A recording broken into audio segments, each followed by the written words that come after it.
Hi friends, എല്ലാവർക്കും നമസ്കാരം. അപ്പോൾ ഇന്ന് ഞാൻ പറയുന്നത് ഇഷ്ടപ്പെട്ട പുരുഷനെ ആകർഷിക്കാനായിട്ട് സ്ത്രീകൾ അറിഞ്ഞോ അറിയാതെയോ ചെയ്യുന്ന കാര്യങ്ങളാണ്. അപ്പോൾ ഈ ആകർഷിക്കപ്പെടുക എന്നുള്ളത് സ്ത്രീ ആയാലും പുരുഷനായാലും അടിസ്ഥാനപരമായ ഒരു കാര്യമാണ്. എല്ലാ മനുഷ്യരും അത് ആഗ്രഹിക്കുന്നുണ്ട്, വേറൊരാൾ പോസിറ്റീവായിട്ട് ആകർഷിക്കണമെന്ന്. പൊതുവേ പുരുഷൻ്റെ ആകർഷണം നേടാനായിട്ട് സ്ത്രീകൾ ശ്രമിക്കാറുണ്ട്, പ്രത്യേകിച്ചും അവർക്കിഷ്ടപ്പെട്ട പുരുഷൻ്റെ. ഞാൻ എല്ലാവരെക്കുറിച്ചല്ല പറയുന്നത് കേട്ടോ. ഈ പ്രായത്തിനനുസരിച്ച് സാഹചര്യത്തിനനുസരിച്ചൊക്കെ ഇതിന് മാറ്റം വരും. എല്ലാവർക്കും ഓരോരുത്തരോടുള്ള പെരുമാറ്റത്തിൽ വ്യത്യാസമുണ്ട്. ഇപ്പോൾ ഒരു സ്ത്രീ തന്നെ 10 പുരുഷന്മാരോട് 10 തരത്തിലാണ് പെരുമാറുന്നത്. അപ്പം വ്യക്തികൾക്കനുസരിച്ച് പെരുമാറ്റത്തിൻ്റെ രീതി മാറുമെന്നാണ് ഞാൻ പറയുന്നത്. എന്നുവെച്ചാൽ ബഹുമാനം തോന്നുന്നവരോട് ആ രീതി പെരുമാറും, പ്രണയം തോന്നുന്നവരോട് അങ്ങനെ, അതുപോലെ ദേഷ്യമുള്ളവരോട് ഒരു പ്രത്യേക രീതി കാണിക്കും, അതല്ല സഹതാപമുള്ളവരോട് അങ്ങനെ അങ്ങനെ ഓരോ രീതിക്കനുസരിച്ച് മാറ്റം വരും. അപ്പോൾ ചില സ്ത്രീകളെ സംബന്ധിച്ച് ചില പുരുഷന്മാരോട് വികാരപരമായിട്ടുള്ള ഒരു അട്രാക്ഷൻ കൂടുതലായിരിക്കും. അപ്പോൾ അവരറിഞ്ഞോ അറിയാതെയോ ആ പെരുമാറ്റ രീതിക്കും വ്യത്യാസം വരും. അപ്പോൾ അങ്ങനെയുള്ളവരോട് സ്ത്രീകൾ പൊതുവെ ഏത് രീതിയിലാണ് പെരുമാറുന്നത്, ഏതൊക്കെ രീതിയിലാണ് പ്രതികരിക്കുന്നത്, ഇതൊക്കെയാണ് നമ്മളിന്ന് നോക്കുന്നത്. അതിനു മുമ്പ് ചാനൽ ആദ്യമായിട്ട് കാണുന്നെങ്കിൽ ഒന്ന് ലൈക്ക് ചെയ്യണം, സബ്സ്ക്രൈബ് ചെയ്യണം, കൂട്ടുകാർക്ക് ഷെയർ ചെയ്യണം കേട്ടോ.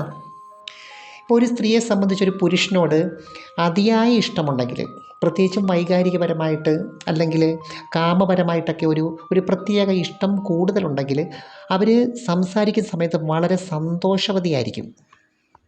ഇനി സംസാരിക്കുന്നില്ലെങ്കിലും അവരുടെ സാന്നിധ്യമുണ്ടെങ്കിൽ ഇടയ്ക്കിടയ്ക്ക് കണ്ണുകൊണ്ട് തീഷ്ണമായിട്ട് അവരെ നോക്കിക്കൊണ്ടിരിക്കും. അപ്പം ഞാൻ പറഞ്ഞു വരുന്നത്, ഒരു സ്ത്രീയെ സംബന്ധിച്ച് വെറുതെ ചിരിക്കാനും പറ്റും, ആസ്വദിച്ച് ചിരിക്കാനും പറ്റും. ആ ആസ്വദിച്ചുള്ള ചിരിയാണ് ഇവിടെ വരുന്നത്. അതുപോലെ തന്നെ ഇതിനൊരു മറുവശമുണ്ട്. ഇനി ഇഷ്ടമുള്ളവരോട് എന്തെങ്കിലും ഒരു ചെറിയ ദേഷ്യമൊക്കെ ഉണ്ടെങ്കിൽ അതും ഈ സമയത്ത് അവർ പ്രകടിപ്പിക്കും. ആ ദേഷ്യം അവരിഷ്ടമുള്ളവരോട് അവരുടെ മുഖത്ത് കാണിക്കും. ചിലപ്പം നോക്കാതിരിക്കും, ചിലപ്പം മിണ്ടാതിരിക്കും.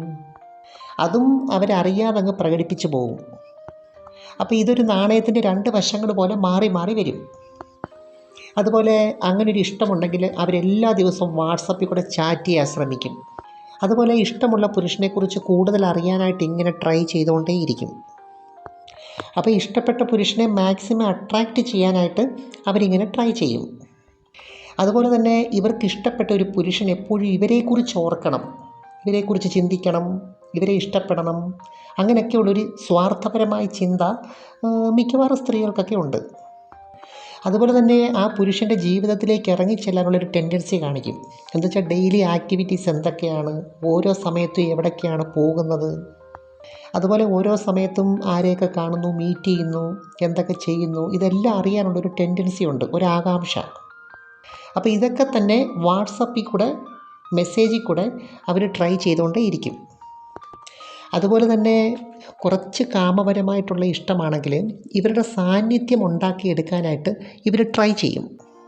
അല്ലെങ്കിൽ അതിനു വേണ്ടിയുള്ളൊരു സർക്കംസ്റ്റാൻസസ് ഇവർ തന്നെ ക്രിയേറ്റ് ചെയ്യും. അപ്പം ഇതൊക്കെ ഓരോരുത്തരുടെ സർക്കംസ്റ്റാൻസസിനനുസരിച്ച്, ഓരോരുത്തരുടെ സ്വഭാവ രീതിക്കനുസരിച്ചും സാഹചര്യം അനുസരിച്ചും ഒക്കെ മാറ്റം വരും. അതുപോലെ ചില സ്ത്രീകളെ സംബന്ധിച്ച് ആദ്യം ഒന്ന് പ്രണയിച്ചിട്ട് കുറച്ചൊന്ന് അടുത്തിട്ട് ബന്ധപ്പെടുന്നതാണ് ഇഷ്ടം. അതിനുശേഷമേ അതിനുള്ള സാഹചര്യം അവർ ക്രിയേറ്റ് ചെയ്യത്തുള്ളൂ. അതുപോലെ തന്നെ ഒരു സ്ത്രീ ഒരു പുരുഷനെ വികാരപരമായിട്ട് ഇഷ്ടപ്പെടുന്നു. ആ പുരുഷൻ മറ്റൊരു സ്ത്രീയെ നോക്കുന്നതും എടുക്കുന്നതോ, അല്ലെങ്കിൽ മറ്റൊരു സ്ത്രീ ഇവനെ പ്രണയിക്കുന്നതോ അല്ലെങ്കിൽ അടുക്കുന്നതോ ഇവർക്ക് ഭയങ്കര കുശുമ്പാണ്. അത് അവരെ സംബന്ധിച്ചൊരു വല്ലാത്ത ഡിസ്റ്റർബൻസാണ് ഉണ്ടാക്കുന്നത്. എന്നാൽ അങ്ങനെ സാധ്യതയുള്ള ഒരു പുരുഷനെ ഇവർ കൂടുതലായിട്ട് കെയർ ചെയ്യും.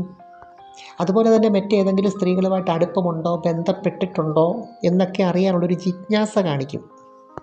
അപ്പം ഞാൻ നേരത്തെ പറഞ്ഞ പോലെ ഓരോരുത്തരെ സംബന്ധിച്ച് ഇടപെടുന്ന രീതി ഓരോ തരത്തിലാണ്. അപ്പം നമ്മൾ ഇതിനകത്ത് പറയുന്നത് മറ്റെന്തെങ്കിലും കാര്യം സാധിക്കാൻ വേണ്ടിയിട്ട് അടുപ്പം കാണിക്കുന്ന രീതിയുണ്ടല്ലോ, അതല്ല. മറിച്ച് മനസ്സുകൊണ്ടൊരു ആകർഷണം തോന്നുമ്പോൾ പ്രകടിപ്പിക്കുന്ന കാര്യങ്ങളാണ് പറയുന്നത്. അതുപോലെ അടുത്ത് നിന്ന് സംസാരിക്കുന്ന സമയത്ത് തീവ്രമായി കണ്ണുകളിൽ നോക്കുകയും ഇടയ്ക്ക് മുഖം ഇങ്ങനെ കുനിക്കുകയും ചെയ്യും. ഇതവരുടെ തീവ്രമായൊരു ഇഷ്ടമാണ് കാണിക്കുന്നത്. അതുപോലെ തന്നെ ഈ ആകർഷണം കൂടുതൽ തോന്നുന്ന പുരുഷനെ സഹായിക്കാനുള്ളൊരു ടെൻഡൻസി കാണിക്കും. മാക്സിമം ഹെൽപ്പ് ചെയ്യാൻ നോക്കും.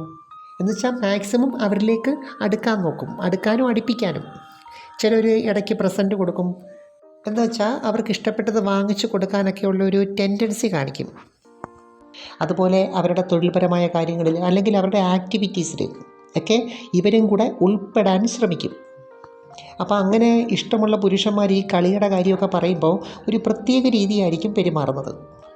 അതുപോലെ തന്നെ അങ്ങനെയുള്ളവരുമായിട്ട് ബന്ധപ്പെടാനായിട്ട് തീവ്രമായിട്ട് ഇവർ ആഗ്രഹിക്കും. അതുപോലെ തന്നെ അതിനുള്ള സാഹചര്യം ഇവർ തന്നെ ഒരുക്കി കൊടുക്കും. അതുപോലെ കളിക്കുന്ന സമയത്താണെങ്കിലും അവർക്ക് ഇഷ്ടപ്പെട്ട രീതിയിലൊക്കെ ചെയ്യാൻ നോക്കും. എന്ന് വെച്ചാൽ പുരുഷൻ്റെ ഒരു വികാര കേന്ദ്രമായിട്ട് മാറണം അവർക്ക് ഈ സമയത്ത്. എന്ന് വെച്ചാൽ മറ്റാരിൽ നിന്നും കിട്ടാത്ത ഒരു അനുഭൂതി ഉണ്ടല്ലോ, അത് പകർന്നു കൊടുക്കാൻ നോക്കും. എനിക്കറിയാവുന്നൊരു പെൺകുട്ടിയുണ്ട് കേട്ടോ. ഒരു 28 വയസ്സ് കാണും. കണ്ടാൽ അത്ര വലിയ ഗ്ലാമറൊന്നുമില്ല, ഒരു ആവറേജ് എന്ന് വേണേൽ പറയാം. അപ്പോൾ ഇവരുടെ ഒരു പ്ലസ് പോയിൻ്റ് എന്താണെന്ന് വെച്ചാൽ മിക്ക പുരുഷന്മാരെ ആകർഷിക്കാനുള്ളൊരു കഴിവുണ്ട്. അപ്പോൾ ഇവിടെയാണ് ശരീരത്തിൻ്റെ ആകർഷണവും മനസ്സിൻ്റെ ആകർഷണവും തമ്മിലുള്ള വ്യത്യാസം. ചിലർക്ക് സുന്ദരമായ ശരീരം കാണും, ഒരു സൗന്ദര്യത്തിന് വേണ്ടുന്ന എല്ലാ ഘടകങ്ങളും കാണും, പക്ഷേ മെൻ്റൽ ബോഡി വീക്കായിരിക്കും. എന്ന് വെച്ചാൽ ഒരു അട്രാക്ഷൻ തോന്നുന്ന രീതിയിൽ പെരുമാറാനുള്ള കഴിവില്ല. അപ്പം ഞാൻ പറഞ്ഞു വരുന്നത് മനസ്സിനകത്ത് വികാരം വേണം. ഈ നെഗറ്റീവ് ചിന്തയൊക്കെ മാറ്റിവെച്ച് വികാരത്തെ ഉൾക്കൊള്ളണം.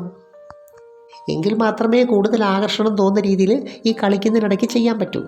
അപ്പോൾ ഇങ്ങനെ സ്ത്രീയുടെ മെൻ്റൽ ബോഡിയിൽ വികാരം ഉണ്ടാകണമെങ്കിൽ പുരുഷനും അതനുസരിച്ചുള്ള ക്വാളിറ്റി വേണം. ഞാൻ നേരത്തെ പറഞ്ഞ പെൺകുട്ടിയുടെ പെർഫോമിംഗ് ലെവലുണ്ടല്ലോ, ഈ ബന്ധപ്പെടുന്ന സമയത്ത് വളരെ ഹൈ ആണ്.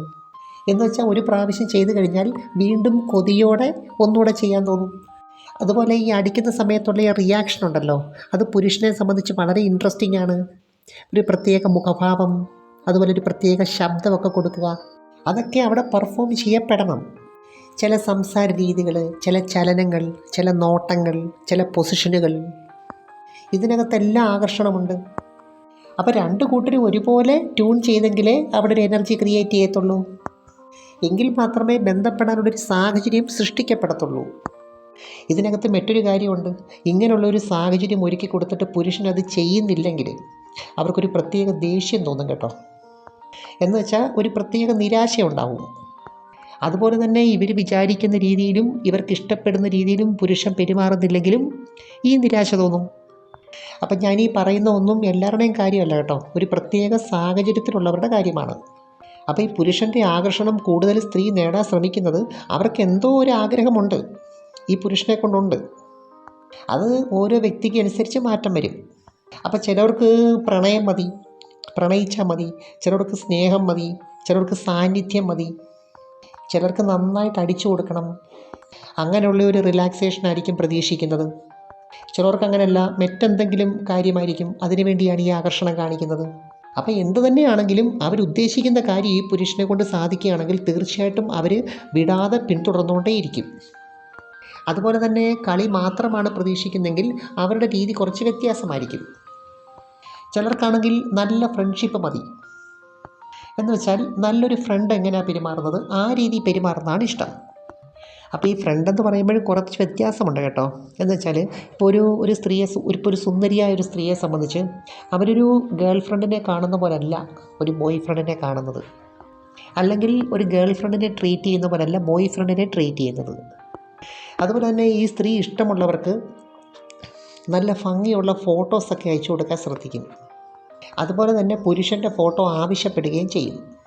അതുപോലെ ഈ ഫോട്ടോയൊക്കെ അയച്ചു കൊടുക്കുമ്പോൾ ഏറ്റവും അട്രാക്റ്റീവായിട്ടുള്ളത് തിരഞ്ഞെടുത്ത് അവരയച്ചു കൊടുക്കും. അതുപോലെ തന്നെ അവരെക്കുറിച്ച് പറയുമ്പോൾ മാക്സിമം ഒരു പോസിറ്റീവ് വൈബ് ക്രിയേറ്റ് ചെയ്യാൻ നോക്കും. എന്നിട്ട് ആ ഫോട്ടോയുടെയൊക്കെ റിപ്ലൈ കിട്ടാനായിട്ട് ഇവരിങ്ങനെ കാത്തിരിക്കും. എന്ന് വെച്ചാൽ അവർക്കിഷ്ടപ്പെട്ട പുരുഷൻ്റെ പുകഴ്ത്തലുണ്ടല്ലോ, അതുപോലെ ഈ ഫോട്ടോയൊക്കെ കണ്ടിട്ട് ഇങ്ങനെ പുകഴ്ത്തി പറയുന്നത് കേൾക്കാൻ ഭയങ്കര ഇഷ്ടമാണ്. സ്ത്രീകൾക്ക് പൊതുവേ ഈ പുകഴ്ത്തുന്നത് ഇഷ്ടമാണ് എന്ന് പറഞ്ഞ് വെറുതെ ചുമ്മാതുള്ള ഒരു പുകഴ്ത്തലല്ല കേട്ടോ. ആ പുകഴ്ത്തൽ ജെന്യൂനാണെന്ന് അവർക്ക് തോന്നുകയും വേണം. അതുപോലെ തന്നെ ബന്ധപ്പെട്ടതിന് ശേഷം ചില അവയവങ്ങളെക്കുറിച്ച് പുകഴ്ത്തുന്നത്, അങ്ങനെ പുകഴ്ത്തി പറയുന്നത് അവർക്കിഷ്ടമാണ്. പ്രത്യേകിച്ചും അവർക്ക് ആത്മവിശ്വാസം കൊടുക്കുന്ന അവയവമാണെങ്കിൽ. ഇപ്പോൾ സ്ത്രീകളെ സംബന്ധിച്ച് അവരുടെ ഓരോ അവയവങ്ങളിലും അവർക്ക് ഓരോ ആത്മവിശ്വാസമാണ്, ഓരോ തരത്തിലുള്ള. ഇപ്പോൾ ചിലവരുടെ കണ്ണുകൾ നല്ലതാണെങ്കിൽ, ഒരു പ്രത്യേക ഒരു ഭംഗിയുള്ളതാണെങ്കിൽ അതുകൊണ്ട് ആകർഷിക്കാൻ അവർക്കിഷ്ടമാണ്. ചിലവരെ സംബന്ധിച്ച് തലമുടിയായിരിക്കും ഏറ്റവും വലിയ ആകർഷണ കേന്ദ്രം. അപ്പോൾ അതിനെക്കുറിച്ച് പുകഴ്ത്തുന്നത് അവർക്ക് ഇഷ്ടമാണ്. ചിലർക്ക് അവരുടെ ശരീരത്തിൻ്റെ ഷേപ്പായിരിക്കും നല്ലതായിട്ട് തോന്നുന്നത്, അപ്പോൾ അതിനെക്കുറിച്ച് പുകഴ്ത്തുന്നത് ഇഷ്ടമാണ്. അതുപോലെ തന്നെ ബട്ടക്സ് ഒക്കെ നല്ല ഷേപ്പ് ഉള്ളതാണെങ്കിൽ അതിനെക്കുറിച്ച് എടുത്തു പറയുന്ന രീതിയുണ്ടല്ലോ, അതവർ നന്നായിട്ട് ആസ്വദിക്കാറുണ്ട്. ചിലർക്ക് മാറിടങ്ങൾ നല്ല ഭംഗിയാണ്, അതായിരിക്കും അവരുടെ അട്രാക്റ്റീവ് കേന്ദ്രം. അപ്പോൾ 10 പേരെ എടുത്ത 10 തരത്തിലാണ് ഈ ആകർഷണ നിയമം പോകുന്നത്. അപ്പോൾ ചുരുക്കി പറഞ്ഞ് ഇത്രയേ ഉള്ളൂ കാര്യം. ഒരു പുരുഷന് സ്ത്രീയോട് തോന്നുന്ന ആകർഷണം പോലെ തന്നെ ഒരു സ്ത്രീക്ക് പുരുഷനോടും ആകർഷണമുണ്ട്. പക്ഷേ 2 ജെൻഡറും അത് പ്രകടിപ്പിക്കുന്ന രീതി വ്യത്യാസമാണ്. ഒരു പക്ഷേ പുരുഷനെ സംബന്ധിച്ച് അത് ഡയറക്റ്റായിട്ട് പ്രകടിപ്പിക്കുന്നു, സ്ത്രീ അത് ഇൻഡയറക്റ്റായിട്ട് ചില ലക്ഷണങ്ങൾ കൂടി പ്രവർത്തിക്കുന്നു. ഇനി ഇതൊന്നുമല്ല, വളരെ വിചിത്രമായ രീതി ഇഷ്ടങ്ങൾ പ്രകടിപ്പിക്കുന്നവരുണ്ട്. അതും ഓരോരുത്തരുടെ സാഹചര്യവും ആറ്റിറ്റ്യൂഡും അനുസരിച്ച് മാറ്റം വരും. ചില സ്ത്രീകൾ ഉള്ളിൽ ഇഷ്ടം വെച്ചുകൊണ്ട് ദേഷ്യത്തോടെ പെരുമാറും, ഉള്ളിൽ ഇഷ്ടം വെച്ചുകൊണ്ട് ചെറിയ ചെറിയ ഡിസ്റ്റർബൻസിന് ശ്രമിക്കും. ഇതും ഓപ്പോസിറ്റുള്ള ആളിൻ്റെ അട്രാക്ഷൻ നേടാനുള്ള ഒരു തന്ത്രമാണ്. അപ്പോൾ ചില സ്ത്രീകൾ അങ്ങനെയാണ്, അവരുടെ ഇഷ്ടം ഒരു നെഗറ്റീവ് രീതിയിലായിരിക്കും പ്രകടിപ്പിക്കുന്നത്. അങ്ങനെയുള്ള ഭാര്യമാരുണ്ട് കേട്ടോ. ചില ഭാര്യമാർ ഭർത്താക്കന്മാരെ എപ്പോഴും ഇങ്ങനെ കുറ്റം പറഞ്ഞുകൊണ്ടിരിക്കും, പക്ഷേ അവർക്ക് ഭയങ്കര സ്നേഹമായിരിക്കും മനസ്സിനകത്ത്. അപ്പോൾ ആ ഡിസ്റ്റർബൻസ് ഉണ്ടാക്കുന്നത് എന്തിനാന്ന് വെച്ചാൽ അവരുടെ ആ അട്രാക്ഷനും ആ ഒരു ശ്രദ്ധയുമൊക്കെ കൂടുതൽ നേടാനാണ്. എന്നാൽ അവർക്ക് ദോഷകരമായ കാര്യങ്ങളൊന്നും ഇവർ ചെയ്യില്ല. എന്ന് വെച്ചാൽ ഇത്രയേ ഉള്ളൂ, ഉള്ളിൽ തീവ്രമായ അനുരാഗവും പ്രണയമൊക്കെ വെച്ചിട്ട് പുറമേ ഈ വിദ്വേഷം പ്രകടിപ്പിക്കുന്നതിനോടൊരു സുഖം കണ്ടെത്തുന്ന സ്ത്രീകളുണ്ട്. അപ്പം ഞാൻ പറഞ്ഞ എന്താണെന്ന് വെച്ചാൽ ചില സ്ത്രീകളെ സംബന്ധിച്ച് പുരുഷനെ ആകർഷിക്കുന്ന രീതികളാണ്. ഓരോരുത്തരും വ്യത്യസ്തരായതുകൊണ്ട് തന്നെ ഇതും വ്യത്യാസപ്പെട്ട് കിടക്കും. എനിവേ, നമുക്ക് മറ്റൊരു വീഡിയോയുമായി വീണ്ടും കാണാം. നിങ്ങൾക്കിത് ഇഷ്ടമായെങ്കിൽ തീർച്ചയായിട്ടും ലൈക്ക് ചെയ്യണം, സബ്സ്ക്രൈബ് ചെയ്യണം, കൂട്ടുകാർക്ക് ഷെയർ ചെയ്യണം കേട്ടോ. Thanks for watching. See you next. By.